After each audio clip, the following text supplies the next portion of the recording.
हाँ भाई, क्या हाल चाल है। यार देखो, अभी लास्ट वीडियो में हम लोगों ने डिस्कस किया है कि कैसे स्कोर को अपने मैक्सिमाइज किया जाए। उससे पहले मैंने ये बोला था, यानी उस वीडियो में मैंने ये बोला था कि 31 दिसंबर तक तुमको पूरी एनसीईआरटी को फिनिश करना है। ठीक है, अगर हो पाए तो। नहीं हो पाएगा तो 2-3 दिन एक्स्ट्रा भी ले लेना, लेकिन हो जाना चाहिए। तो उसमें इंटीग्रेशन हम लोगों ने पूरा किया था। ठीक है, आप या तो ऐसे भी कर सकते हो कि कैलकुलस को आप लास्ट के लिए रखो, और जो 45 मार्क्स का पोर्शन है ना, वो बहुत आसानी से हैंडल हो जाएगा। यानी जो 8-9 चैप्टर है उनको आप निपटा लो, कैलकुलस को आप बाद में भी कवर कर सकते हो। ठीक है, अपने रिवीजन में। तो एनसीईआरटी से पहले कवर करना था, तो उसके लिए मैंने इंटीग्रेशन का यानी इंटीग्रल का पूरा सॉल्यूशन तुम लोगों को प्रोवाइड कर दिया था। अब इसके यानी कैलकुलस के 2 चैप्टर यहां और बच रहे थे, एक तो एप्लीकेशन ऑफ इंटीग्रल और एक डिफरेंशियल इक्वेशंस। और दोनों इंपॉर्टेंट है क्योंकि इसमें से क्वेश्चंस बहुत ज्यादा आते हैं। 35 नंबर का वेटेज पूरा का पूरा कैलकुलस का है। इसमें से एप्लीकेशन ऑफ इंटीग्रल से देखो एक ना एक क्वेश्चन आएगा ही आएगा। तो मैंने सोचा इसको और डिफरेंशियल इक्वेशन को जल्दी से करा देता हूं, ताकि तुम लोगों को रिवीजन करने में कोई प्रॉब्लम ना आए एनसीईआरटी से। ठीक है, बाकी 1 जनवरी से जैसा प्लान किया था कि क्वेश्चंस लगाने का, रिवीजन करने का, वो तो करना ही करना है। अब एप्लीकेशन ऑफ इंटीग्रल देखो, एक चीज तो अपने दिमाग से ये निकाल दो कि अगर मुझे इंटीग्रेशन नहीं आता है तो एप्लीकेशन ऑफ इंटीग्रल नहीं होगा, ऐसा नहीं है। चैप्टर 8 आसानी के साथ हो जाएगा अगर तुमको बिल्कुल बेसिक इंटीग्रेशन आता है।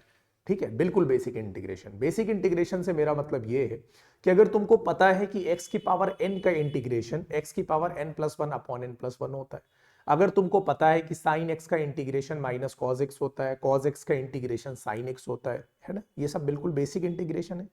ये अगर तुमको आता है, और इसके अलावा एक फॉर्मूला और तुम याद कर लो। अगर तुमने इंटीग्रेशन नहीं किया है तो भी मैं बता रहा हूं, इंटीग्रेशन नहीं किया है तो भी एक ये फॉर्मूला याद कर लो कि जो √a² माइनस x², इसका जो इंटीग्रेशन होता है वो होता है x/2 √a² minus x² plus a²/2 and sine inverse x/a plus c।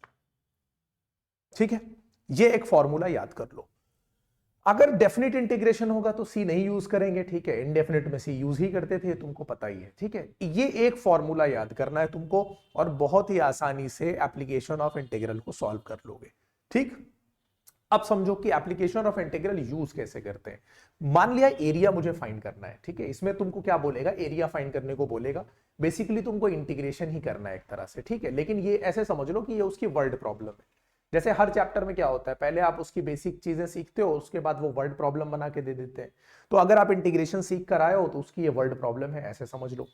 अगर आप इंटीग्रेशन नहीं सीख कर आए हो तो भी आप ये एक फॉर्मूला याद कर लो, और बेसिक इंटीग्रेशन अगर तुमको आता है तो ये आसानी से हो जाएगा। ठीक है, अब कैसे करना होता है देखो। अगर मान लिया मैं इस ग्राफ की बात करूं इस तरीके से, यहां पर कोई ऐसे एक ग्राफ गिवन है। ठीक है, और मैंने यहां पर एक लिमिट सेट करी कि भाई ये ए से लेकर बी तक इस पोर्शन का मुझे एरिया चाहिए। ये जो पूरा पोर्शन मुझे दिखाई दे रहा है, इस पूरे पोर्शन का मुझे एरिया फाइंड करना है। और यहां पर ये ए दे रखा है और यहां पर बी दे रखा है। ठीक है, 2 पॉइंट दे रखे हैं, मुझे ए से लेकर बी तक जाना है और इस पूरे पोर्शन का एरिया निकालना है। ठीक है, इसके लिए देखो क्या करना पड़ेगा, यहां से एक पतली सी स्ट्रिप उठा लो। तो पतली सी स्ट्रिप उठा लो। ठीक है, ये स्ट्रिप आई होप सबको दिखाई दे रही होगी। ठीक है, ये एक पतली सी स्ट्रिप उठा, ये बहुत एक स्मॉल वैल्यू तुमने लिया है एक्स एक्सिस पे। एक्स एक्सिस पे एक बहुत स्मॉल वैल्यू लिया है। तो एक्स एक्सिस पे बहुत स्मॉल वैल्यू लेते हैं यार, तुम लोग देखो फिजिक्स में पढ़ी रखे होगे, इसको बोलते हैं dx। क्या बोलते हैं, dx बोलते हैं। ठीक है, ये जो पतली सी स्ट्रिप बनी है ना, इसकी लेंथ कह लो या ब्रेथ कह लो, जो भी कह लो, ये चीज कितनी हो जाएगी, dx हो जाएगी। और इस एक्सिस पे कितना हो जाएगा, y हो जाएगा, यानी इसकी लेंथ कितनी हो जाएगी, y हो जाएगी। तो इसका एरिया, ये एक रेक्टेंगल टाइप की स्ट्रिप तुमको दिखाई देगी, इसका एरिया लेंथ इंटू ब्रेथ से कितना हो जाएगा, y इंटू dx, इसका यही तो एरिया बनेगा। बोलो। और ऐसी कई स्ट्रिप, जैसे इसके बगल में एक और स्ट्रिप ऐसे ले लो, ये वाली स्ट्रिप, उसके बगल में फिर एक और स्ट्रिप ऐसे ले लो। इन सारी स्ट्रिप्स को जब तुम ऐसे ऐड करते चले जाओगे ना, तो इस पूरे पोर्शन का एरिया निकल कर आ जाएगा। बोलो आ जाएगा कि नहीं। तो ये जो एक एक स्ट्रिप का आप सम ले रहे हो ना, ऐड कर रहे हो, उसी को इंटीग्रेशन के इस साइन से डिनोट किया जाता है। ये पहले सम के लिए यूज होता था, जिसको इस तरीके से इंटीग्रेशन का साइन बनाया गया है। आई होप बात समझ में आ गई होगी। ठीक है, यानी एक स्ट्रिप लिया, उसका एरिया निकाला और उस पूरे का इंटीग्रेशन कर दिया, तो इसमें जितनी भी स्ट्रिप है उन सब का एरिया आकर ऐड हो जाएगा और इस पूरे पोर्शन का एरिया निकल कर आ जाएगा। आई होप बात समझ में आ गई होगी। बोलो क्लियर हो रहा है कि नहीं? यही काम मुझे करना है। अब एक और चीज ऐसे समझ लो, हो सकता है ये ग्राफ मेरा, ठीक है, ये ग्राफ मेरा हो सकता है ऐसे कुछ आ रहा हो, ऐसे जा रहा हो, ठीक है, ऐसे सर्कल टाइप बन रहा हो, तो ऐसे जाएगा कि नहीं जाएगा? ठीक है, सर्कल तो नहीं बन रहा, बहुत ही गंदा बन रहा है। इस तरीके से अगर किसी चीज का ग्राफ जा रहा होगा तो देखो दो तरीके हैं, या तो मैं ऐसे एक वर्टिकल स्ट्रिप ऐसे लूं जिसमें एक्स एक्सिस, या तो फिर मैं ऐसे लूं हॉरिजॉन्टल स्ट्रिप ले लूं ऐसे। बोलो ले सकता हूं कि नहीं? तो ये सारी हॉरिजॉन्टल स्ट्रिप्स को जब मैं सम करूंगा तो भी तो मेरा एरिया निकल कर आएगा कि नहीं निकल कर आएगा? तो इसमें जब हम हॉरिजॉन्टल स्ट्रिप लेंगे तो भाई ये वाला तो हो जाएगा पोर्शन एक्स, और y एक्सिस पे बहुत स्मॉल वैल्यू लिए जिसको बोलेंगे dy। तो इस केस में जब हम लोग निकाल रहे होंगे तो इसको हम क्या बोलेंगे? x into d y. और इन सारी स्ट्रिप्स का सम करना है तो इंटीग्रेशन का साइन लगा दिया तो इस पूरे का एरिया आ जाएगा। बोलो बात समझ में आ रही है कि नहीं? तो आप किसी भी क्वेश्चन में देखोगे चाहे ऐसे लग जाएगा चाहे ऐसे लग जाएगा, दोनों में से किसी भी तरह से आपका ये क्वेश्चन सॉल्व हो जाएगा। अब कुछ चीजें और क्या ध्यान रखनी है, 11th में पढ़कर आए थे इस चैप्टर में, एक तो तुम्हें सर्कल का काम पड़ेगा, एक तुम्हें इलिप्स के 2 क्वेश्चन मिल रहे हैं और पैराबोला मिल रहा है। पैराबोला समझ रहे हो ना? पैराबोला मैं यहां पहले पैराबोला समझा देता हूं कि उसके जो इक्वेशन होते थे वो ऐसे समझ लो। देखो एक तो पैराबोला होता था ये इस तरह से एक ओपन होता था, अगर तुम लोगों को याद हो ये होता था y is equal to 4ax का फॉर्मूला, ठीक है, होता था कि नहीं होता था? एक होता था कुछ इस तरह से, यानी ये जो निगेटिव तरफ ओपन होता था, यानी इस तरह से ओपन होता था। ये क्या है? ये है y square is equal to negative 4ax। बात समझ में आ रही है कि नहीं? इस ग्राफ को मैं इसलिए बता रहा हूं ताकि अभी जब तुम क्वेश्चन करना स्टार्ट करो तो तुमको कोई प्रॉब्लम ना आए। इस तरीके से जो बन रहा होता है इसको बोलते हैं x square is equal to 4ay यानी पॉजिटिव, और जो इस तरह से बनेगा ये तुम्हारा हो जाएगा x square is equal to negative 4ay। बोलो ये बात समझ में आ गई कि नहीं? अब ये 4a कांस्टेंट वैल्यू है, 4a नहीं भी होगा तो भी वो पैराबोला ही माना जाएगा, यानी यहां y स्क्वायर और x दिखाई दे जहां पर भी, यानी एक की डिग्री 2 हो और एक की डिग्री 1 हो तो तुम तुरंत समझ जाओगे कि ये किस चीज की बात कर रहा है? पैराबोला की बात कर रहा है। क्वेश्चन में पैराबोला बोल दे बहुत अच्छी बात है, क्वेश्चन में अगर पैराबोला ना बोले तो तुम खुद समझदार हो, ये बात आसानी से समझ जाओगे क्वेश्चन हमसे पैराबोला की बात कर रहा है। बोलो ये बातें समझ में आ रही है कि नहीं? पैराबोला समझ में आ गया? कैसे पहचानोगे? अब ये एक दिक्कत आती है, अगर 11th में नहीं पढ़ा होगा तो प्रॉब्लम ये आएगी कि किस तरफ ओपन होगा ये किस तरफ या किस एक्सिस पर ओपन होगा। तो उससे ऐसे समझ लो, डिग्री चेक कर लेना। क्या चेक कर लेना? डिग्री। जिस वेरिएबल की डिग्री 1 होगी उसी एक्सिस पे ये ओपन होगा। देखो यहां x की डिग्री 1 है तो ये x एक्सिस पे इस तरह से ओपन होगा, यहां भी 1 है x पे ओपन होगा, यहां पर y 1 है तो ये y एक्सिस पे खुलेगा, ठीक है, ये नीचे की तरफ और ये ऊपर की तरफ। ऊपर की तरफ खुला y एक्सिस पे तो पॉजिटिव, नीचे की तरफ खुला तो निगेटिव। x एक्सिस पे राइट में खुलता है तो पॉजिटिव, लेफ्ट में तो निगेटिव। इतना आइडिया तुमको ऑलरेडी होगा हाइपरबोला का, सॉरी हाइपरबोला नहीं पैराबोला। इसके बाद आ जाओ इलिप्स की अगर हम बात करें या सर्कल की बात करें तो सर्कल का फॉर्मूला तुम लोगों ने पढ़ा होगा, एक तो ये पढ़ा होगा x square plus y square बराबर आर स्क्वायर, पढ़ा होगा कि नहीं? ये सब 11th में पढ़ा होगा। ये हम लोग अगर सर्कल की बात कर रहे हैं, और एक होता था इस तरह से, अगर उसका सेंटर एच के है तो ये होता था, ठीक है। इस केस में सेंटर क्या है? ओरिजिन है, यानी जब तुम्हारा सेंटर ओरिजिन है तो ये काम करेगा, और अगर इस सेंटर क्या है h, k है तो ये फॉर्मूला काम करता था। बोलो बात समझ में आई कि नहीं? कैसे पहचानेंगे कि सेंटर है? सेंटर नहीं है भाई, सर्कल है ऐसे, क्योंकि एक्स स्क्वायर और वाई स्क्वायर का जो कोएफिशिएंट होगा वो सेम होगा, ठीक है। सर्कल को अब थोड़ा सा ऐसे कर दो इस तरीके से, ये इस तरीके से, तो ये एलिप्स बन जाता है। क्या बन जाता है? एलिप्स। एलिप्स बनता था दो तरह से, एक ऐसे जो एक्स एक्सिस पे बनता था और एक ऐसे जो किस पे बनेगा? बोलो वाई एक्सिस पे बनेगा। बात समझ में आई? ये दोनों क्या बोले जाएंगे? एलिप्स बोले जाएंगे। मैं लिख देता हूं, ये क्या बोले जाएंगे? बोलो एलिप्स बोले जाएंगे, ठीक है। सर्कल आप समझते ही हो, सर्कल अगर इस तरीके से है, ये बीच में सेंटर है, तो ये क्या बोला जाएगा? बोलो सर्कल बोला जाएगा। अब अगर इसकी रेडियस r है तो ओरिजिन ये 0 0 होगा, जाहिर सी बात है, और इसके कोऑर्डिनेट क्या हो जाएंगे, अगर रेडियस इसकी r है तो r कॉमा 0 हो जाएगा कि नहीं, ये 0 कॉमा r हो जाएगा कि नहीं। ये बेसिक आइडिया तुमको होगा ना कोऑर्डिनेट का, वही चीज तो हम लोग यहां पर कर रहे हैं। अब यहां पर देखो, एलिप्स का जो फॉर्मूला होता था वो होता था x square upon a square plus y square upon b square is equal to 1। यहां पर क्या होगा कि a हमको हमेशा b से क्या लेना पड़ेगा, बड़ा लेना पड़ेगा। a हम b से क्या लेंगे, बड़ा लेंगे। ऊपर थोड़ा लिख दिया, इधर लिख देता हूं, a b से क्या होगा, बड़ा होगा। और ये जो a होता है ना, ये इसको मेजर एक्सिस बोलेंगे। क्या बोलेंगे, मेजर एक्सिस। तो ये कैसे बनता है, देखो यहां पर ये 0 0 होता था और इसको मेजर एक्सिस बोलेंगे। वो देखने से पता चल जाएगा भाई, जिधर बड़ा होता है, जो बड़ी वैल्यू होती है वो मेजर एक्सिस होगी। ये a कॉमा 0 होगा, ये माइनस a कॉमा 0 होगा, और इस वाली लेंथ को माइनर एक्सिस बोलेंगे। ठीक है, तो ये 0 कॉमा b होगा और ये 0 कॉमा माइनस b होगा। मैं ये सिर्फ इसलिए बता रहा हूं तुमको, ये एक तरह से रिवीजन करा रहा हूं बस, जो 11th में पढ़ के आए थे, ताकि काम पड़े तो तुम कर सको। ठीक, यहां पर आ जाओ, यहां पर क्या होगा, देखो ये वाली माइनर एक्सिस है और ये वाली मेजर एक्सिस है, तो a हमेशा मेजर एक्सिस पर ही होता है। तो ये वाली हो जाएगी 0 कॉमा a और ये वाली वैल्यू हो जाएगी 0 कॉमा निगेटिव a। ये हो जाएगा b कॉमा 0 और ये हो जाएगा निगेटिव b कॉमा 0 और ये हो जाएगा 0 कॉमा 0। बोलो बात समझ में आ गई कि नहीं। इस तरह से आप सारे पॉइंट फाइंड कर सकते हो कि नहीं कर सकते हो।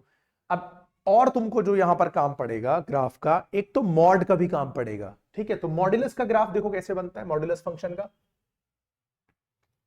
ये 0 होता है ना, ये मॉड्यूलस फंक्शन का ग्राफ, बहुत ही गंदी लाइन आई है, ये ऐसे आता है और ऐसे चला जाता है। ठीक है, ये मॉड्यूलस फंक्शन का ग्राफ बनता है और ये स्पेशली मॉड एक्स का ग्राफ है। किसका है, मॉड एक्स का।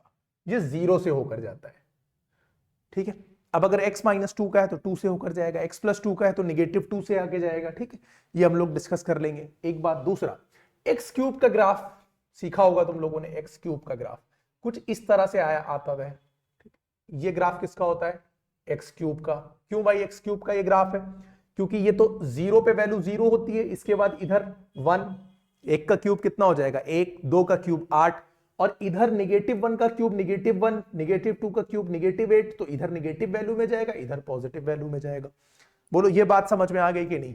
ये पूरा इंट्रोडक्शन मैंने लपेट दिया इतनी सी बात में इस पूरे चैप्टर का। अब हमको सिर्फ क्वेश्चन करने। आई होप यहां तक सारी बात समझ में आ गई होगी, ग्राफ समझ में आ गया होगा, ये सारे जो पैराबोला वाली बात है। अगर तुमको एलिप्स और सर्कल में कंफ्यूजन लगे तो एलिप्स में ये समझ लेना कि इनके कोएफिशिएंट जो होते हैं वो सेम होते हैं, यानी एक्स स्क्वायर और वाई स्क्वायर के कोएफिशिएंट सेम होते हैं, और एलिप्स में एक्स स्क्वायर और वाई स्क्वायर के कोएफिशिएंट डिफरेंट होते हैं। दूसरी चीज, पैराबोला में क्या होगा, एक की डिग्री यानी दो वेरिएबल यूज होंगे, एक की डिग्री 2 होगी, एक की डिग्री 1 होगी, और सर्कल और एलिप्स में दोनों की डिग्री सेम होगी। जनरली क्वेश्चन लिख कर दे देता है भाई कि वो एलिप्स है या पैराबोला है, तुम्हें इतनी जद्दोजहद करने की जरूरत नहीं है। जहां नहीं दिया होगा वहां थोड़ा सा दिमाग लगाना पड़ेगा। आई होप ये पूरा कॉन्सेप्ट क्लियर हो चुका है। ये फॉर्मूला का रट्टा मारो सीधे सीधे, बेसिक इंटीग्रेशन में मान के चल रहा हूं तुमको आता है। और अब हम लोग एक्सरसाइज स्टार्ट करते हैं। अब देखो भाई, फर्स्ट क्वेश्चन में क्या बोल रहा है, find the area of the region bounded by the ellipse. और एलिप्स का इसने फॉर्मूला देखो हमको क्या दिया है, ये दिया है x square upon 16 plus y square upon 9 is equal to 1। ये इसने फॉर्मूला दिया है। बात समझ में आ गई। इस फॉर्मूले में मैंने क्या कहा था, जो बड़ी वाली वैल्यू होगी डिनोमिनेटर में वो हमेशा a कंसीडर किया जाएगा, यानी a स्क्वायर। तो यहां से हम कंपेयर अगर करें तो हम कह सकते हैं कि a स्क्वायर कितना है 16 है, तो a बराबर क्या आएगा प्लस माइनस 4। अच्छा यहां से देखो b square is equal to 9 है, तो b इज इक्वल टू क्या होगा प्लस माइनस 3। ये बात समझ में आ गई क्या। a मेजर एक्सिस है, b क्या है माइनर एक्सिस है। मेजर एक्सिस कहां पे होगा, जिसके नीचे, जिस एक्सिस यानी x के नीचे अगर बड़ी वैल्यू है तो मेजर एक्सिस x एक्सिस बनेगा, अगर y के नीचे बड़ी वैल्यू है तो मेजर एक्सिस y एक्सिस बनेगा। तो अब हम लोग यहां क्या करते हैं, एक एलिप्स बना लेते हैं। ये मेरा एलिप्स हो गया, ये इस तरीके से, ये हम लोगों ने एलिप्स बना लिया। जहां पर ये मेजर एक्सिस है तो जाहिर सी बात है ये 0,0 होगा, और ये तुम्हारा 4,0 हो जाएगा, और ये तुम्हारा नेगेटिव 4,0 हो जाएगा। बोलो बात समझ में आ गई कि नहीं। और ये जो इधर नीचे जहां पॉइंट पे जहां पे टच कर रहा है, इससे खैर कोई फर्क नहीं पड़ेगा, जहां पे टच कर रहा है वहां पे देखो, ये हो जाएगा 0,-3 और ये हो जाएगा 0,3। ये अभी हम लोग एलिप्स में डिस्कस कर चुके हैं। बोलो बात समझ में आ गई कि नहीं? अब area bounded by the ellipse निकालना है मुझे, यानी ये पूरा एरिया फाइंड करना है, ये पूरा जिसको एलिप्स ने घेर रखा है। अब तुमको क्या करना है, एक स्ट्रिप उठाओ यहां से, बोलो एक स्ट्रिप उठाओगे यहां से, इसका एरिया क्या हो जाएगा बोलो? अगर इस स्ट्रिप का एरिया मुझे निकालना है तो मैं एक्स एक्सिस पे बात कर रहा हूं, तो ये y हो जाएगा, ये dx हो जाएगा, यानी y dx बनेगा कि नहीं बनेगा? बोलो एरिया बाउंडेड बाय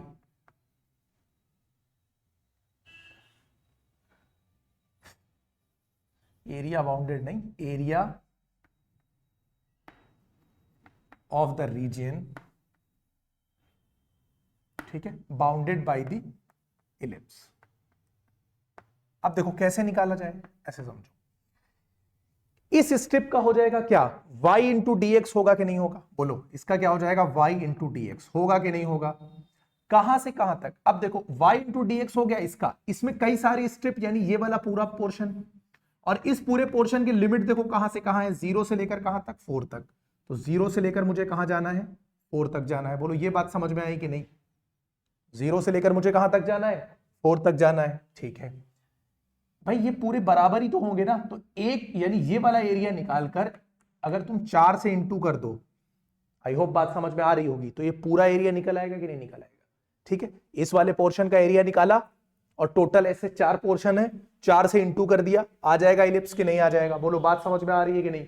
अब तुम्हें इसे सॉल्व करना है। अब दिक्कत क्या है, y को x के रिस्पेक्ट में तो इंटीग्रेट कर नहीं दोगे, यानी y को x के टर्म में लेकर आओगे तब ना इंटीग्रेट कर दोगे। अब यहां से देखो, तो y को क्या करो तुम, x के टर्म में लेकर आओ। तो देखो y स्क्वायर बाई 9 है, x स्क्वायर बाई 16 को उधर भेजोगे तो 1 माइनस एक्स स्क्वायर बाई 16 होगा कि नहीं होगा? तो y स्क्वायर बराबर, यहां देखो ये क्या, ये 16 माइनस एक्स स्क्वायर अपॉन 16 हो जाएगा कि नहीं हो जाएगा? बोलो ये 9 डिवाइड कर रहा है, उधर जाकर अगर इंटू करेगा तो 9 बाई 16, और यहां ब्रैकेट में क्या 16 माइनस एक्स स्क्वायर नहीं आएगा? तो जब y बराबर करोगे तो जब इधर जाकर स्क्वायर रूट बनेगा, यानी y बराबर क्या हो जाएगा, square root of 9 by 16 minus x square. इसका तो होता है 3/4 आपको पता है, और इसका क्या हो जाएगा, under root 16 minus x square. बोलो बात समझ में आ गई कि नहीं? मैंने क्या किया, y को x के टर्म में ले लिया। अब मैं यहां पर यूज कर सकता हूं, देखो यहां लिखा 4, 0 से लेकर मुझे कहां तक जाना है, 4 तक जाना है, 3/4 है, अंडर रूट लगाया मैंने, इसको मैंने लिखा 16 माइनस एक्स स्क्वायर और dx, ये y को x के टर्म में लिख दिया। बोलो कोई प्रॉब्लम, समझ में आ गई बात कि नहीं? यहां पर लिखो 4, 3/4 क्या है तुम्हारा, कांस्टेंट है कि नहीं है? 3/4 को निकालकर बाहर करो, इसको लिखो 0 to 4, ये फॉर्मूला क्या हुआ, 4 square minus x square dx। क्यों? क्योंकि मैंने 16 को क्या लिख दिया है, 4 स्क्वायर लिख दिया है। अब यार ये बताओ, क्या ये a square minus x square है कि नहीं है? और यही एक फॉर्मूला तो रटने को बोला था, यही एक फॉर्मूला याद करने को बोला था ना, वही फॉर्मूला यूज कर लो। देखो 4 को तो इससे निपटा दो, कितना आएगा यहां पर, 3। अब यहां पर जब आप आइडेंटिटी लगाओगे ना, यानी आइडेंटिटी नहीं, इंटीग्रेशन वाला वही फॉर्मूला आइडेंटिटी यूज करोगे, तो x/2, ठीक है, क्या होता है x/2, तो लिख दो भाई x/2। उसके बाद under root a square minus x square, यानी 16 माइनस एक्स स्क्वायर होगा कि नहीं होगा, प्लस लगा दो a स्क्वायर बाई 2, तो a स्क्वायर कितना, बोलो 4 स्क्वायर, 4 स्क्वायर 16/2 8 हो जाएगा, लेकिन फिर भी मैं इसको अभी 4 स्क्वायर बाई 2 लिखता हूं ताकि तुम्हें फॉर्मूला पूरा सही से समझ में आए। और x बाई a की वैल्यू कितनी दी है इन्होंने, 4। ये मेरा हो गया इंटीग्रेशन, डेफिनेट है तो c लगाने की जरूरत नहीं है, और 0 से कहां तक, 4। बोलो यहां तक किसी को कोई प्रॉब्लम?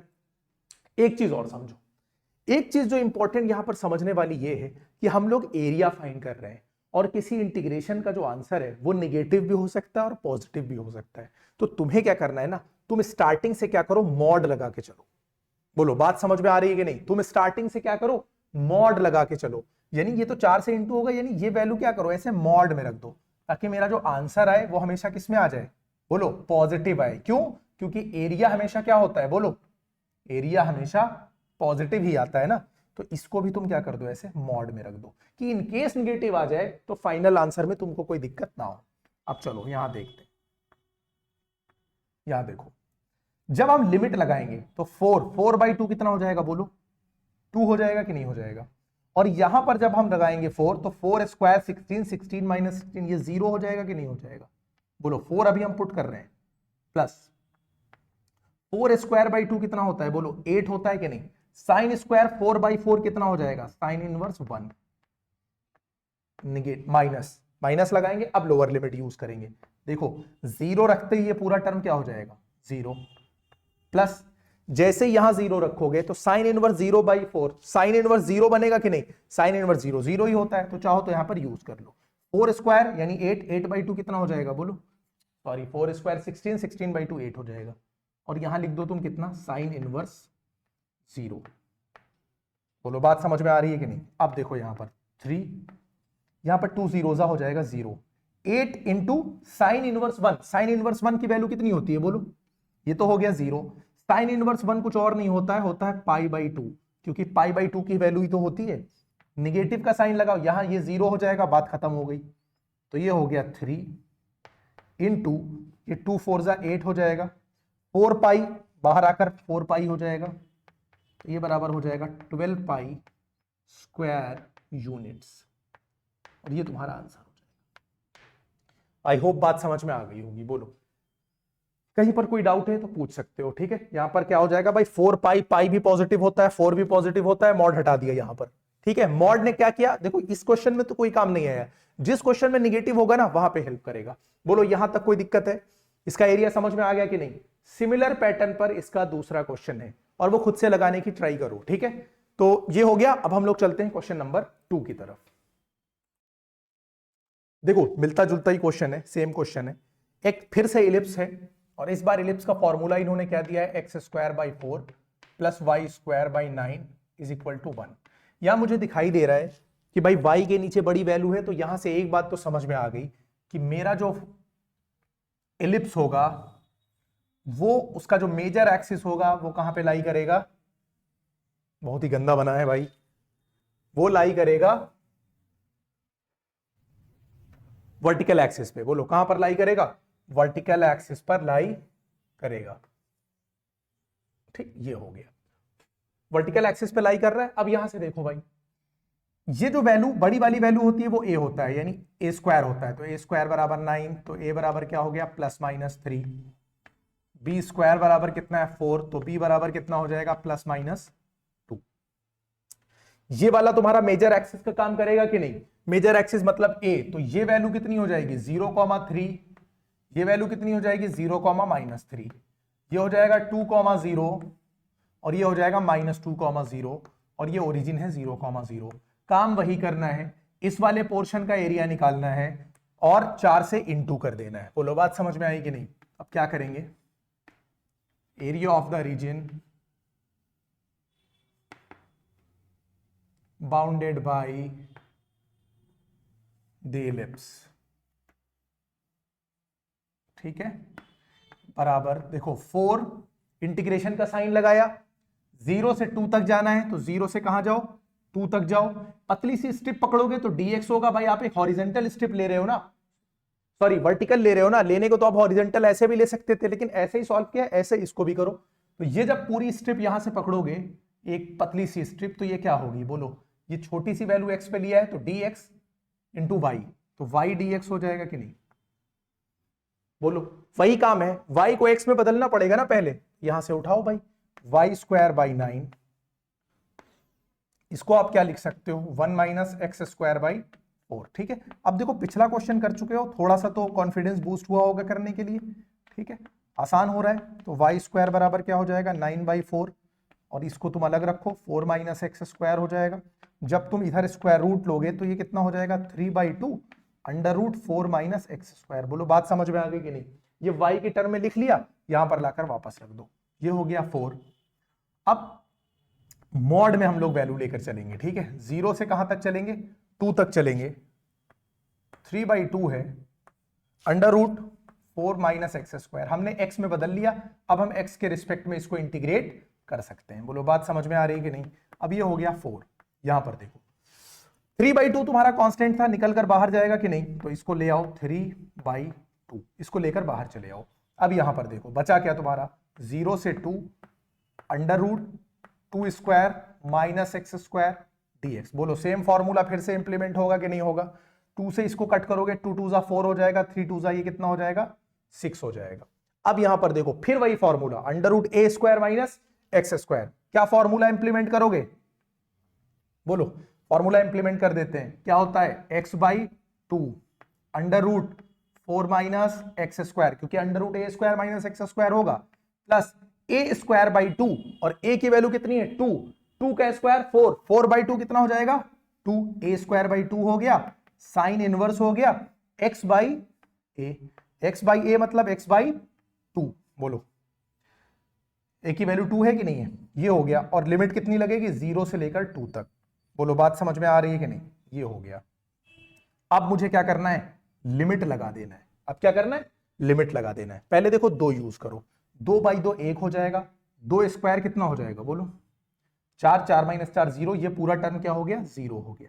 बात समझ में आ गई, प्लस 2 साइन इनवर्स, x की जगह पे अपर लिमिट 2 यूज करोगे, 2 बाई 2 1 हो जाएगा, ये एक ब्रैकेट में मिलेगा, माइनस जब 0 यूज करोगे ये पूरा टर्म 0 हो जाएगा, और यहां पर यूज करोगे तो ये भी टर्म क्या हो जाएगा बोलो 0 हो जाएगा। क्यों? क्योंकि sine inverse 0 by 2 0, sine inverse 0 मतलब 0, बात खत्म हो गई। अब यहां पर देखो ये हो गया 6, यहां ये 0 2 साइन इनवर्स बोले तो कितना, साइन इनवर्स 1 का मतलब कितना बोलो पाई बाई 2 होगा कि नहीं होगा? बात समझ में आ रही है कि नहीं? 2 और 2 कैंसिल आउट हो गया, यहां बचा सिर्फ पाई, तो आंसर कितना आया 6 पाई स्क्वायर यूनिट। ये मेरा आंसर हो जाएगा क्वेश्चन नंबर 2 का। बोलो बात समझ में आ गई कि नहीं समझ में आई? ठीक है, कोई डाउट तो नहीं है इस क्वेश्चन में? क्वेश्चन नंबर 2 और 1 बिल्कुल सेम थे, तो डाउट होना भी नहीं चाहिए। चलते हैं नेक्स्ट क्वेश्चन की तरफ। आ जाओ क्वेश्चन नंबर 3 पर। क्या कह रहा है देखो, area lying in the first quadrant and bounded by the circle, circle इसने दे दिया और सर्कल दिया इसने x square plus y square is equal to 4। तुरंत पहले फॉर्मूला लिखो, x square plus y square is equal to 4। Circle का फॉर्मूला वैसे होता क्या है, जनरल फॉर्मूला, यानी ये आर स्क्वायर होता है। कंपेयर जब करोगे तो r square is equal to 4 होगा, तो आर बराबर कितना आ जाएगा 2 आ जाएगा। बोलो बात समझ में आई कि नहीं? आर कितना आ गया 2 आ गया। रेडियस 2 आएगी। रेडियस को हम लोगों ने -2 क्यों नहीं लिया, क्योंकि रेडियस क्या है, एक तरह की डिस्टेंस है, नेगेटिव नहीं लेते हैं। ठीक है, जब हम लोग एक्सिस पे काम करेंगे तो इधर -2 ले लेंगे। फिलहाल रेडियस कितनी है 2 है, और सेंटर क्या है 0 0 है। ठीक है, क्योंकि ओरिजिन से ये फॉर्मूला यूज करते हैं, इंट्रोडक्शन में मैं पहले ही बता चुका था। And the lines x is equal to 0 and x is equal to 2। समझो देखो ओरिजिन तुम्हारा किसका काम कर रहा है, बोलो सेंटर का काम कर रहा है कि नहीं? तो एक बनाया तुमने ऐसे सर्कल, ठीक है, फिर खराब बन गया, कोई बात नहीं। ठीक है, ये हो गया तुम्हारा क्या सर्कल। x बराबर 0 के लिए कौन सी लाइन होगी, बोलो ये वाली लाइन होगी। x बराबर 0 मतलब y एक्सिस, y एक्सिस को x बराबर 0 बोलते हैं, ये लाइन होगी। और x इज इक्वल टू 2, तो मान लिया भाई ये तो 0 0 हो गया, रेडियस 2 थी तो ये 2 0 हो गया, तो x इज इक्वल टू 2 मतलब इसी पॉइंट पे एक स्ट्रेट लाइन आएगी। बोलो बात समझ में आ रही है कि नहीं? इसी पॉइंट पे क्या आएगी, एक स्ट्रेट लाइन आएगी। अब फर्स्ट क्वाड्रेंट यानी ये वाला एरिया, पूरे सर्कल का तो नहीं बोला इसने, सिर्फ area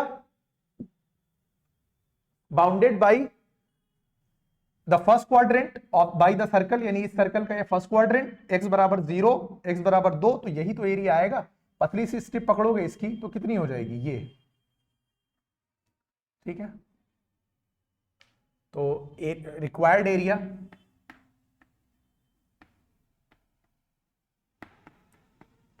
is equal to simply क्या हो जाएगा, देखो यहां पर 0 से लेकर 2 तक मुझे जाना है, और ये क्या हो जाएगा y इंटू डी एक्स। तो बात समझ में आ रही है कि नहीं? क्योंकि छोटी वाली वैल्यू इधर है, यहां से निकाल लो। देखो y स्क्वायर बराबर क्या हो जाएगा 4 माइनस एक्स स्क्वायर, तो y बराबर क्या हो जाएगा under root 4 minus x square.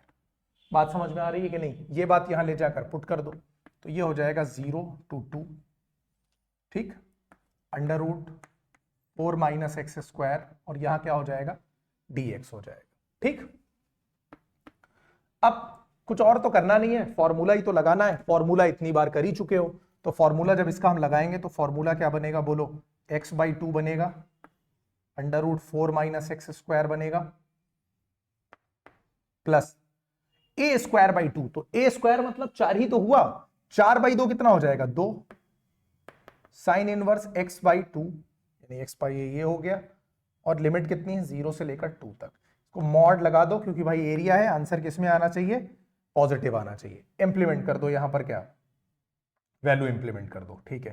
पहले अपर लिमिट यूज करेंगे, 2 बाई 2 कितना हो जाएगा 1, 2 स्क्वायर ये 0 हो जाएगा, काम खत्म हो गया, ये हो गया कितना 0, प्लस 2 साइन इनवर्स 2 बाई 2 कितना, साइन इनवर्स 1 हो जाएगा, माइनस यार 0 पुट करोगे ये पूरा टर्म 0 हो जाएगा कि नहीं, 0 पुट करोगे फिर ये टर्म 0 हो जाएगा, बार बार कर चुके हो, कितनी बार यही बात करी जाएगी हम लोग, ठीक है। तो ये हो गया 2, कुल मिला के यही बचा ना, और साइन इनवर्स 1 की वैल्यू कितनी होती है बोलो, पाई बाई 2 होती है कि नहीं, 2 और 2 कट गया तो कितना हो जाएगा पाई स्क्वायर यूनिट। कोई दिक्कत लग रही है नहीं। अब देखो आंसर तो सही है, क्यों, रेडियस 2 थी तो पाई आर स्क्वायर से रेडियस कितना होना चाहिए, 2 रेडियस थी ना, एरिया क्या होता है पाई आर स्क्वायर, 4 पाई होना चाहिए, एक ही क्वाड्रेंट पूछा था तो पाई ही तो आएगा, मतलब आंसर सही है। ये हो गया तुम्हारा क्वेश्चन नंबर 3। चलो अब चलते हैं 4 पर। चलो देखो क्वेश्चन नंबर 4 देखो इस एक्सरसाइज का, area of the region bounded by the curve y square is equal to 4x। देखते ही समझ में आ गया कि ये कर्व कुछ और नहीं है, पैराबोला है। हम लोगों ने स्टार्टिंग में पैराबोला बनाया था, उसमें मैंने चारों बना के बताए थे कैसे बनेंगे। तो y square is equal to 4x है, तो जाहिर सी बात है कि ये कैसे बनेगा, ये बनेगा इस तरह, ये बनेगा ऐसे, बोलो ये कैसे बनेगा ऐसे, ये हो गया y square is equal to 4x का कुछ इस तरह से बनेगा। उसके बाद y एक्सिस, तो y एक्सिस से मेरा मतलब क्या है, ये पूरी y एक्सिस हो गई मेरी, ठीक है। y इज इक्वल टू 3, यहां कहीं मान लिया 3 पॉइंट है तो ये ऐसे जाएगा, कुछ ऐसे जाए नीचे जाए फर्क नहीं पड़ता, ये हो गया y इज इक्वल टू 3 यानी 3,0 और ये हो जाएगा 0,0। फिगर समझ में आ गया कि नहीं, ठीक है। y square is equal to इन्होंने कितना दिया था 4x, y square is equal to कितना था 4x, ठीक है। एक मिनट रुकना, हाँ देखो, तो मुझे क्या करना है ना, y axis y is equal to 3 और इससे जो बाउंडेड एरिया है ना ये वाला, ये मुझे फाइंड करना है, ये एरिया मुझे फाइंड करना है। अब देखो अगर मैं यहां पर वर्टिकल स्ट्रिप लूंगा, यानी इस तरह से अगर मैं स्ट्रिप लेना चाह रहा हूं तो मुझे ये पॉइंट चाहिए होगा, क्योंकि मुझे दोनों तरफ से क्या चाहिए होगी, लिमिट चाहिए होगी, ठीक है। तो इसलिए क्या करो, इस बार वर्टिकल ना लेके तुम एक काम करो, एक ऐसे पकड़ो, कौन सी स्ट्रिप, एक पकड़ो तुम हॉरिजॉन्टल स्ट्रिप। बोलो बात समझ में आ रही है कि नहीं। मैंने क्या किया, एक हॉरिजॉन्टल स्ट्रिप यहां से उठाई।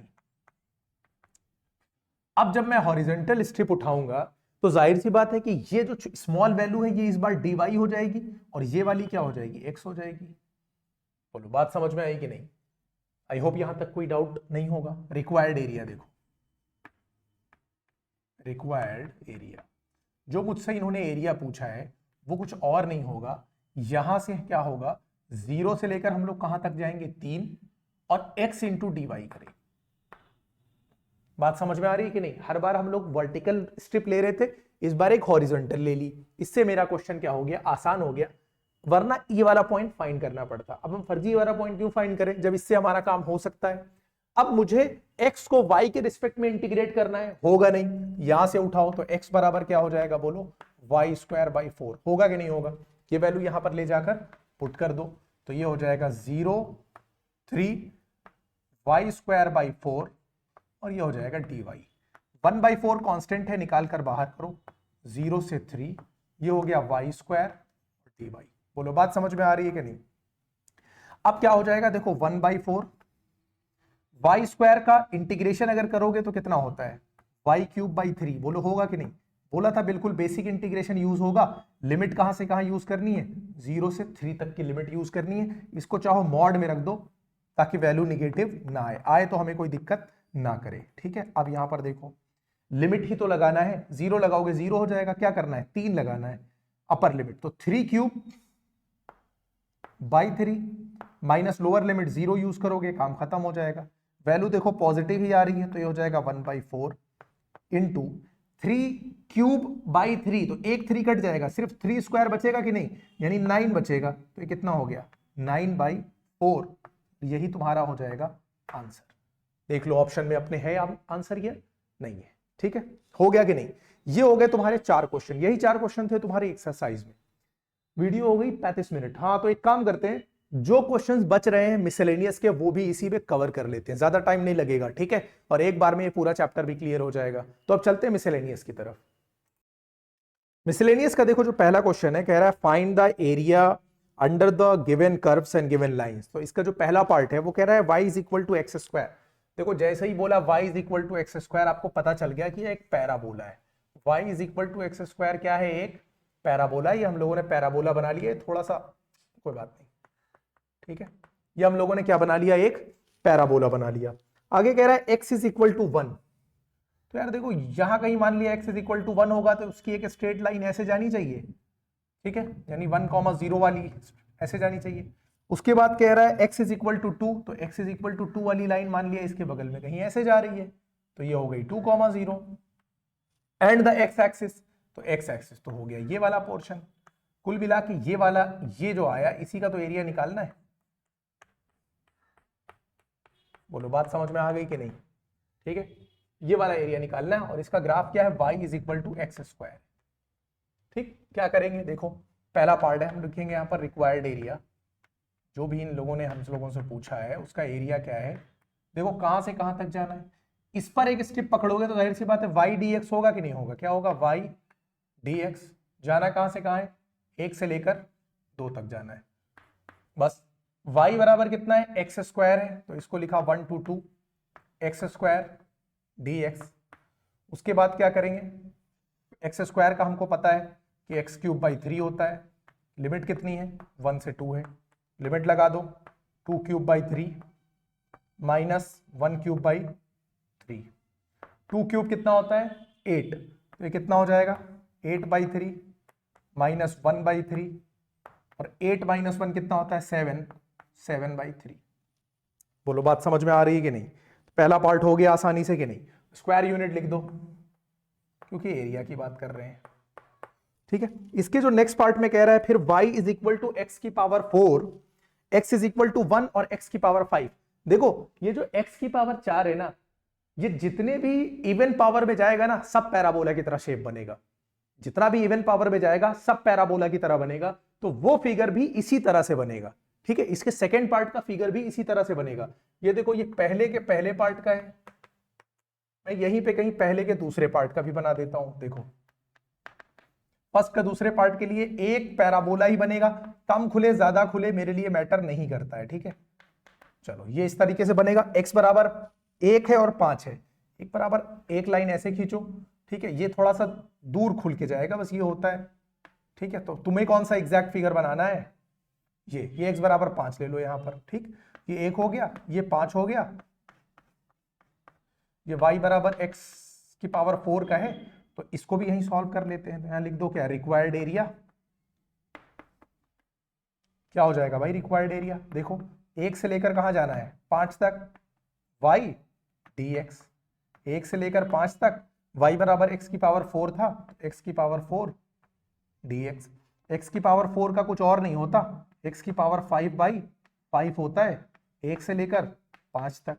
एक बार क्या यूज करोगे? 5 की पावर 5/5 माइनस 1 की पावर 5/5। ठीक है, 5 की पावर 5/5 में से 1/5 निकालना है। ठीक है, यही तो करना है। ठीक है, तो 5 की पावर 5 कितना हो जाएगा? 5 5 जा 25, 5 जा 125, 3125 हो जाएगा। कितना हो जाएगा ये? 3125। लेकिन 3125 करना क्यों है? यहां एक 5 है उसको काट दो, तो यहां क्या बचेगा? 5 की पावर 4, और यहां क्या बचेगा? 1/5। अब 5 की पावर 4 पता है 625 होता है, ये हो गया 625 माइनस 0.25 हो गया। अगर इसमें आंसर लेकर चले आओ 62420, 1/520 होता है, 624.8 हो जाएगा स्क्वायर यूनिट। ये आंसर होना चाहिए। बोलो बात समझ में आ गई कि नहीं?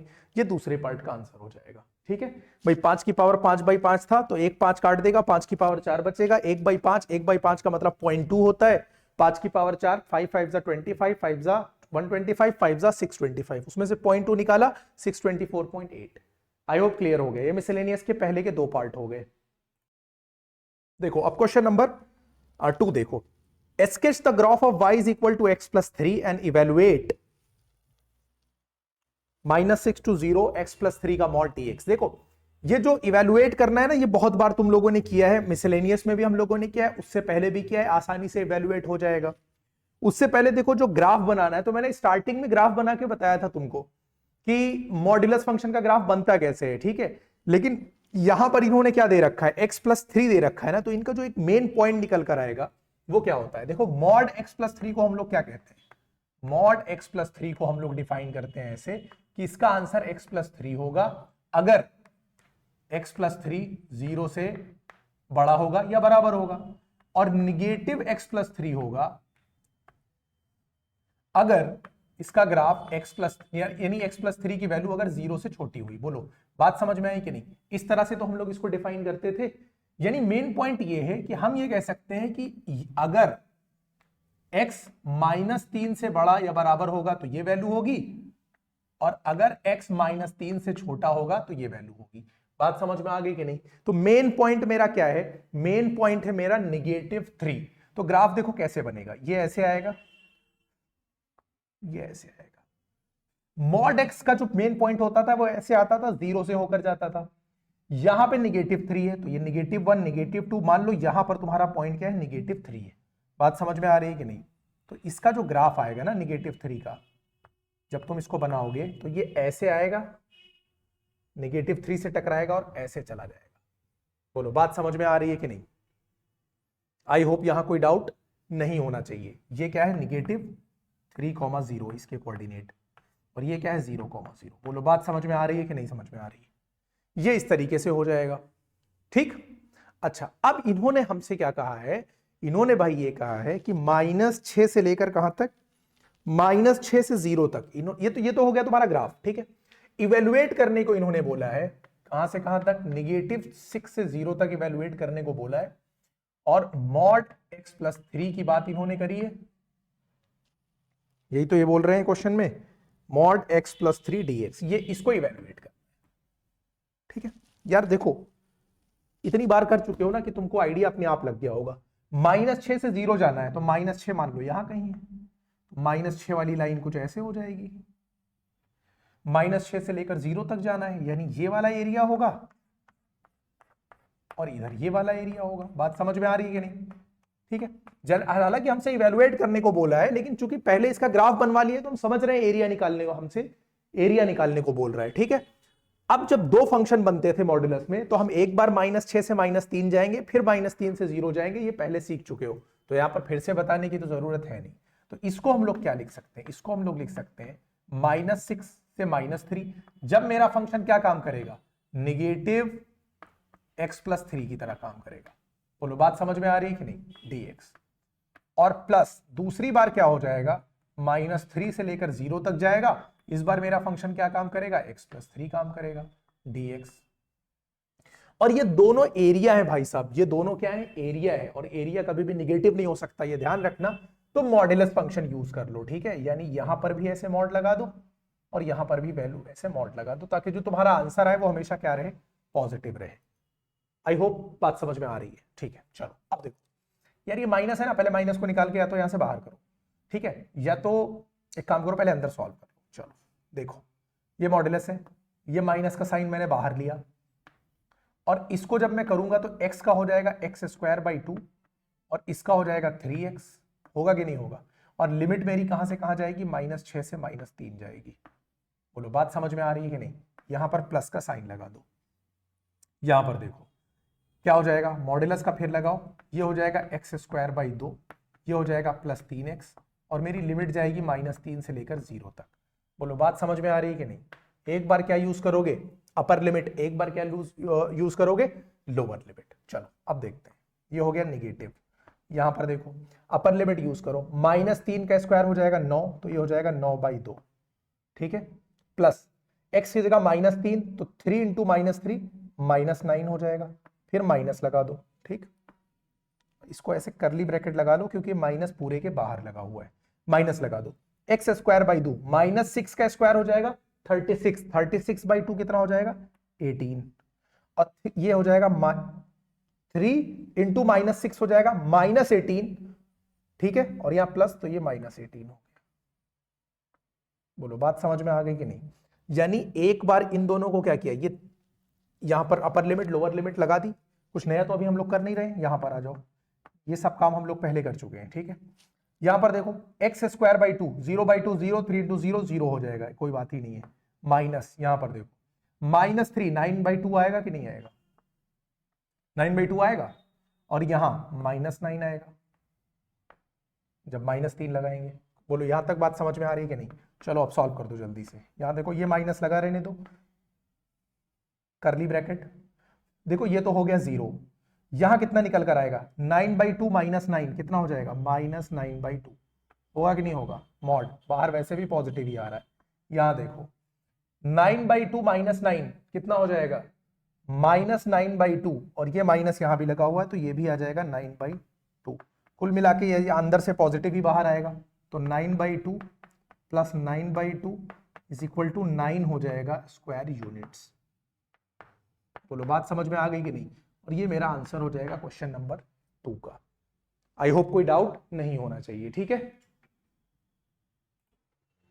नेक्स्ट क्वेश्चन देखो, find the area bounded by the curve y is equal to sine x between x is equal to 0 x is equal to 2 देखो अगर तुम लोगों ने सीखा हो ना, साइन एक्स का कर्व बनाना सीखा हो अगर कभी, तो ये कुछ ऐसे बनता है, ये जैसे ये वर्टिकल ये y एक्सिस हो गया, ये एक्सिस हो गया x एक्सिस, ये ऐसे आता है फिर ऐसे जाता है, ऐसे इस तरीके से जाता है, ठीक है। इसी तरह निगेटिव में ये ऐसे आता है फिर उसके बाद ऐसे जाता है, ठीक है।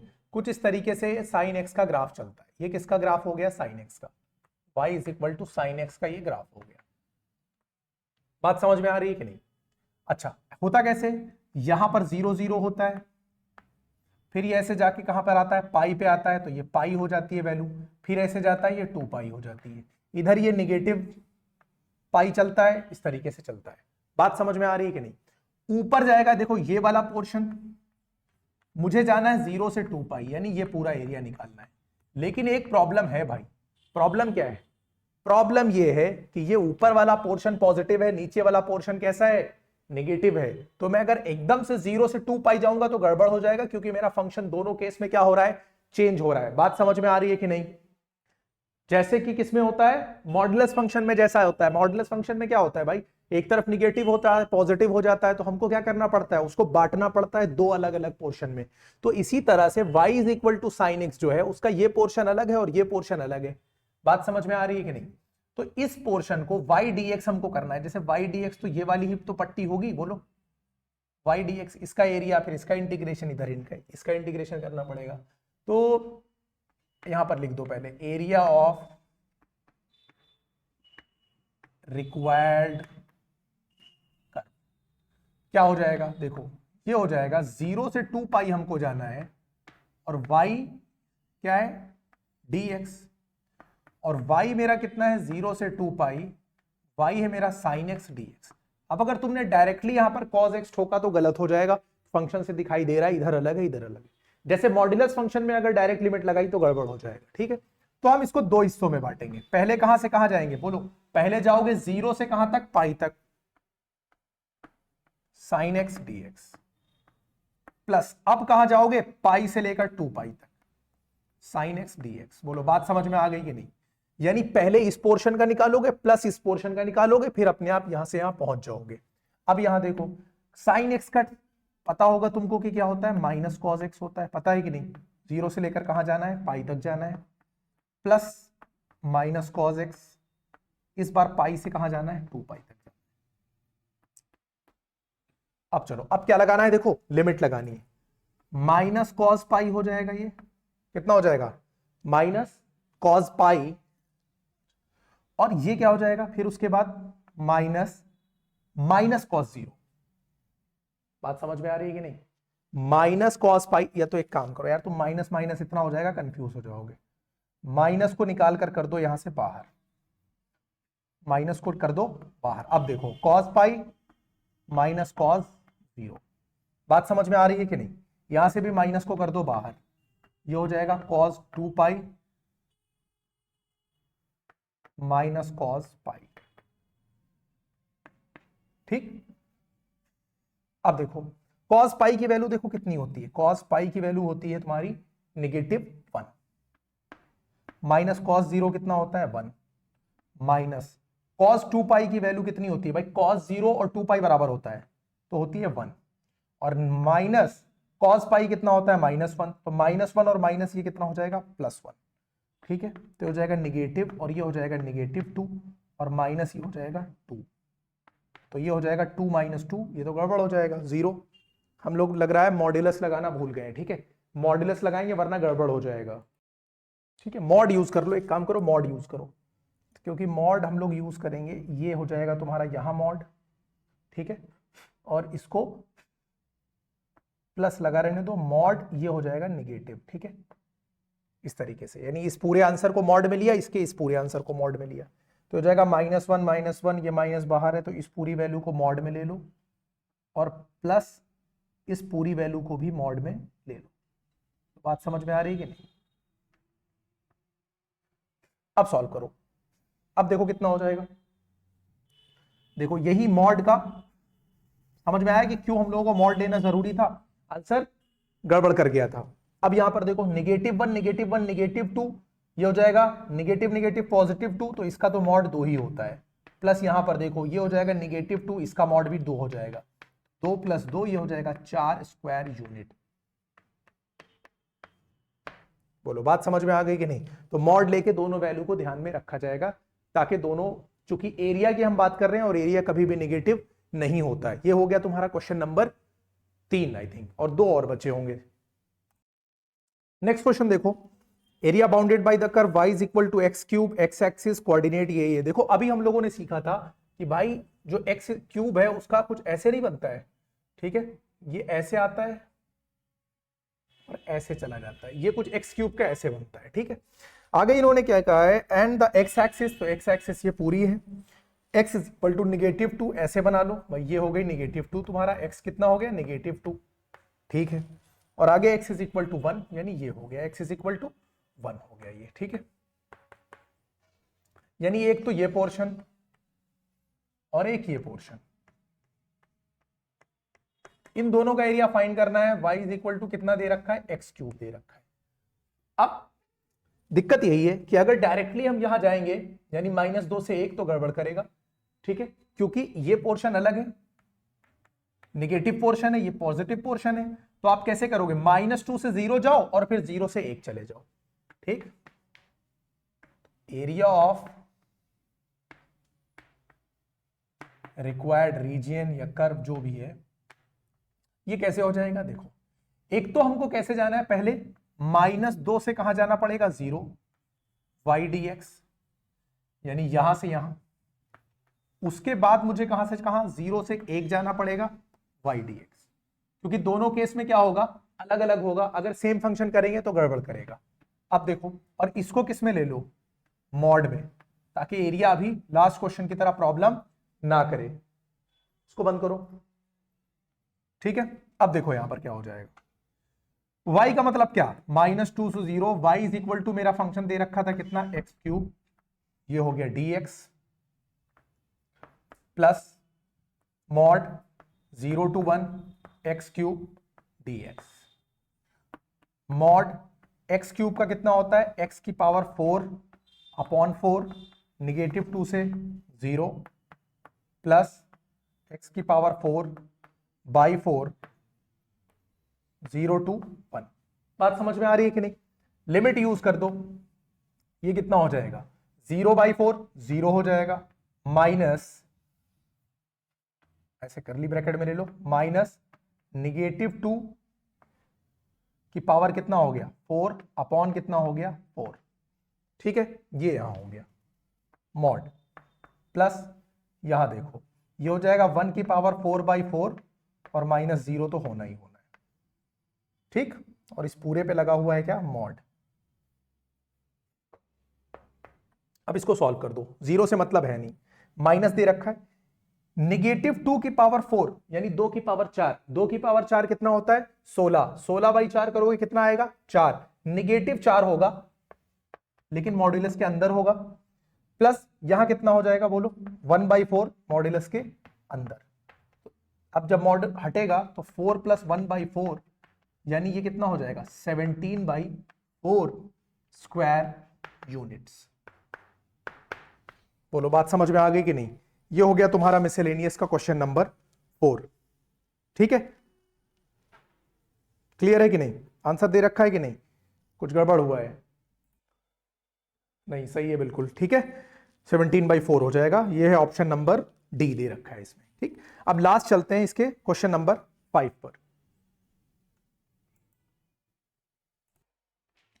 चलो मिसलेनियस का लास्ट क्वेश्चन देख लो। The area bounded by the curve y is equal to x mod x दिया इन्होंने, यानी y इज इक्वल टू कितना है x मॉड x। अब यार ये बताओ, अगर हम लोग x मॉड x को लिखें तो ये देगा एक बार जब x पॉजिटिव होगा तो ये x स्क्वायर हो जाएगा। कब? जब x 0 से बड़ा होगा या 0 के बराबर होगा। और अगर ये निगेटिव x लेगा तो ये हो जाएगा कितना? निगेटिव x स्क्वायर हो जाएगा। कब? जब x 0 से छोटा होगा। बोलो बात समझ में आ रही है कि नहीं? तो ये दो आंसर इसके आने चाहिए x मॉड x के। तो जब इसके ग्राफ को हम लोग बनाएंगे ना, इसका ग्राफ देखो, ये ऐसे हो गया, ये ऐसे हो गया। बड़ी वैल्यू के लिए x स्क्वायर आ रहा है, यानी इधर तो ये ऐसे कुछ चलता हुआ जाएगा, और छोटी वैल्यू के लिए निगेटिव हो जाएगा तो ये इधर चलता चला जाएगा। बात समझ में आ रही है कि नहीं? तो x स्क्वायर इधर जाएगा और इधर जाएगा, इस तरह से ये कुछ ग्राफ बन के तैयार होगा। आगे देखो क्या बोल रहा है।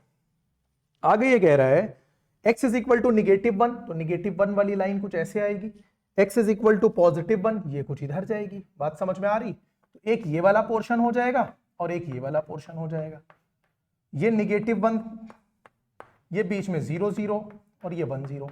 अब फिर वही दिक्कत है, बोलो डायरेक्टली तो जा नहीं सकते, लास्ट क्वेश्चन की तरह है कि नहीं? तो ये हो गया area of required region is equal to, देखो जब इस वाले पोर्शन का लोगे तो निगेटिव x स्क्वायर है, कितना है? निगेटिव x स्क्वायर, और उधर क्या हो जाएगा? Positive x square. ठीक, तो इसको अगर हम लोग करें तो ये दो पोर्शन में बटेगा। कौन सा? एक जब हम -1 से कहां जाएंगे? 0 तक जाएंगे, तो मेरा फंक्शन क्या काम करेगा? निगेटिव x स्क्वायर काम करेगा। बात समझ में आ रही है कि नहीं? प्लस जब हम दूसरी बार जाएंगे तो हम 0 से 1 तक जाएंगे, और इस बार फंक्शन क्या काम करेगा? x square. बात समझ में आ रही नहीं? चाहो तो पहले यहां लिख दो कि -1 से हमें 1 तक जाना है, -1 से 1 तक का एरिया देखना है y dx। ठीक है, तो ये इन्हीं दोनों का क्या हो जाएगा? सम हो जाएगा। बात समझ में आ रही है? चलो अब इसको किस में रखना है? देखो मॉड में, इसको क्या लगा दिया? मॉड। ठीक, अब यहां मॉड्यूलस में देखो, इसका -x स्क्वायर का अगर हम देखें तो माइनस ये क्या हो जाएगा? x स्क्वायर का क्या होता है? x³/3 होता है कि नहीं? यहाँ -1 और यहाँ 0, मॉड लगा दो। प्लस इसका क्या हो जाएगा? बोलो, इसका हो जाएगा x³/3। कहां से कहां जाना है? 0 से 1 जाना है, मॉड लगा दो। चलो यहां देखो, निगेटिव 0 रखोगे कितना आ जाएगा? 0 आ जाएगा। माइनस लगा है, माइनस लगा दो। फिर यहाँ क्या हो जाएगा? ये ऊपर कितना हो जाएगा? माइनस लगाने के बाद -1³/3 हो जाएगा। ठीक है, प्लस यहां पर देखो, अपर लिमिट यूज करोगे 1/3 आएगा, लोअर लिमिट यूज करोगे 0 आ जाएगा। इसको जरा सॉल्व करो, यहां पर कितना हो जाएगा? देखो माइनस, यानी ये 1/3 ही तो बचेगा, तो ये हो जाएगा माइनस, और ये माइनस और माइनस क्या हो जाएगा? प्लस, यानी 1/3, और एक बाहर पहले से रखा हुआ था तो -1/3, यहां से तो 1/3 आएगा ही। फिर ये मॉड हटेगा तो 1/3 प्लस 1/3, तो ये हो जाएगा 2/3 स्क्वायर यूनिट्स। बोलो बात समझ में आ गई कि नहीं? ये मिसलेनियस के हो गए सारे क्वेश्चन, तो इसका ऑप्शन नंबर जो होगा सी, वही तुम्हारा सही आंसर होगा। आई होप बात समझ में आ गई होगी। ठीक है, तो आज हम लोगों ने मिसलेनियस भी कर लिया, पूरा का पूरा एप्लीकेशन ऑफ इंटीग्रल हम लोगों ने खत्म कर दिया आज एक लेक्चर में। 1 घंटे से कम लगेगा इस पूरी वीडियो को कवर करने में, और एक क्वेश्चन इस चैप्टर से रखा है तुम्हारे एग्जाम में, ये मान के चलो। ठीक है, तो एप्लीकेशन ऑफ इंटीग्रल खत्म करने के बाद हम लोग जल्दी करेंगे कि डिफरेंशियल इक्वेशंस कर लें, क्योंकि कई लोगों को डिफरेंशियल इक्वेशंस में प्रॉब्लम आ रही है। तो इसके बाद हम लोग मूव करेंगे डिफरेंशियल इक्वेशन पे। उसके लिए तुमको इंटीग्रेशन थोड़ा अच्छे से आना चाहिए। इस चैप्टर में तो प्रॉब्लम नहीं हुई थी, लेकिन डिफरेंशियल इक्वेशन में जरूर प्रॉब्लम होगी अगर तुमको इंटीग्रेशन अच्छे से नहीं आता है। तो इंटीग्रेशन की जितनी भी वीडियोस पड़ी हुई हैं एनसीईआरटी की, उसका सॉल्यूशन पहले वो अच्छे से कवर कर लो, उसके बाद डिफरेंशियल इक्वेशन पर आना है। ठीक है, तो मिलते हैं अब नेक्स्ट लेक्चर में डिफरेंशियल इक्वेशन के साथ।